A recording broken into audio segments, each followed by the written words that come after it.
Welcome back to the Philosophy Zone, where we're spending 5 episodes diving into the vibrant, turbulent world of Plato, one of the greatest thinkers to ever walk the earth. We've journeyed through the historical sweep of ancient Greece, with its warring city-states and epic battles, the cultural heartbeat of its poetry and tragedies, the political storms of Athens scarred by war and Socrates' death, Plato's own life and writings, where he dreamed of a better world that reflects his ideals and doubts. Now, in this 5th episode, we're stepping back to see how Plato's ideas ripple through all of Western philosophy. There's a famous line, often tied to Alfred North Whitehead. All of Western philosophy is but a series of footnotes to Plato. It's a grand claim, but it holds a spark of truth. Picture Plato as a master painter, sketching a canvas so bold that every thinker since has added their own brushstrokes. Let's explore how his ideas light up the centuries, shaping how we wrestle with truth, justice, and what it means to be human. Born around 427 BCE in a restless Athens, Plato didn't just think about philosophy, he reinvented it. As we saw in episode 4, his dialogues, like the Republic or Symposium, aren't stuffy lectures. They're lively, almost theatrical conversations. Characters argue about justice, love, the nature of reality, big questions that grab you by the heart. His idea of the forms, perfect, eternal truths beyond our messy world, is like a beacon that philosophers keep circling back to. Whether they agree with him or not, they're responding to his questions. What's real? What's good? How should we live together? That's why calling philosophy footnotes to Plato makes sense. He drew the map everyone's been navigating ever since. First up is Aristotle, Plato's star pupil, who spent 20 years at the academy we talked about in episode 4. Aristotle's a giant, but he's standing on Plato's shoulders, where Plato's forms are like stars in an ideal sky.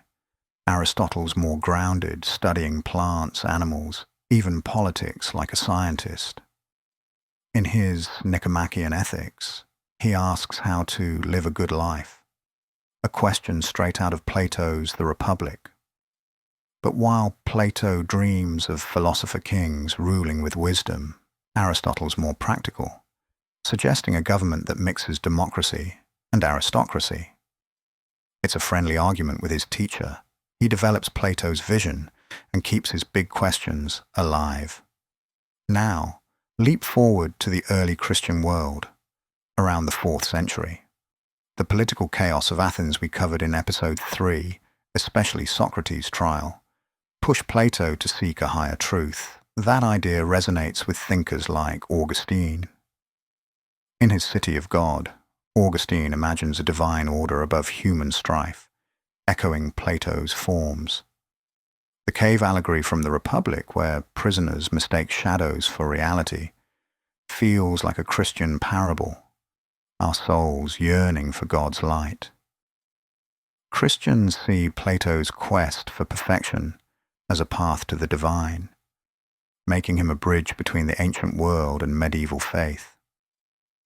By the Middle Ages, Plato's ideas, preserved in dusty manuscripts, shape thinkers like Thomas Aquinas. He blends Plato's forms with Christian theology, seeing God as the ultimate truth. Then comes the Renaissance, a cultural explosion in the 15th century. Scholars like Marsilio Ficino translate Plato's dialogues, sparking a love affair with his ideas. Artists and architects, inspired by the harmonious temples of ancient Greece, chase Plato's sense of beauty. Think of Michelangelo's David, its perfect form echoing the forms, or Brunelleschi's domes, built with the same mathematical precision as the Parthenon. Philosophers like Erasmus draw on Plato to rethink education, much like the Academy did centuries before.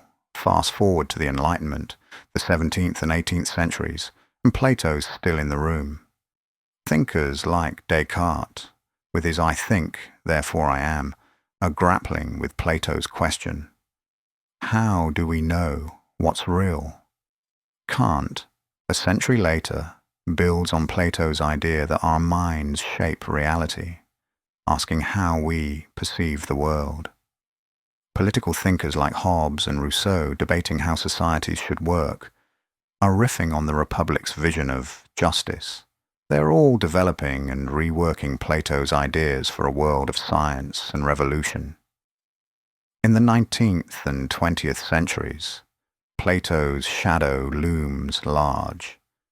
Nietzsche, the fiery rebel, calls Plato the root of Western idealism, blaming him for turning us away from life's raw energy.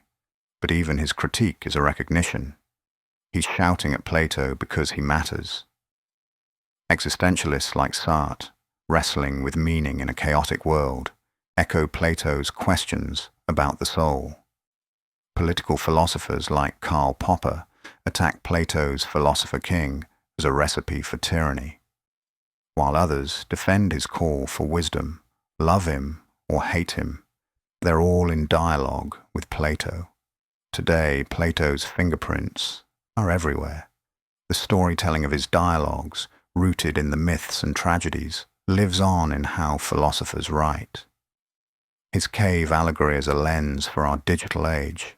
Think of social media, where we're drowning in shadows of truth. Debates about justice, from debates about democracy to technology, carry Plato's DNA. Even scientists like Thomas Kuhn, talking about paradigm shifts in how we see the world, owe a nod to Plato's ideas about knowledge. What makes Plato the heart of Western philosophy? It's his questions, born from the world we've explored. Every philosopher in the West continues building on his dreams or challenging his ideals. As we close this series, imagine Plato in his academy, arguing under the Athenian sun, his words sparking a fire that still burns. He didn't just write philosophy, he gave us a way to ask the big questions. Thank you for joining on this deep dive. We'll be hosting more of these about great philosophers and their ideas. Let us know what thinkers or ideas you would like us to explore. Until next time, keep chasing the truth.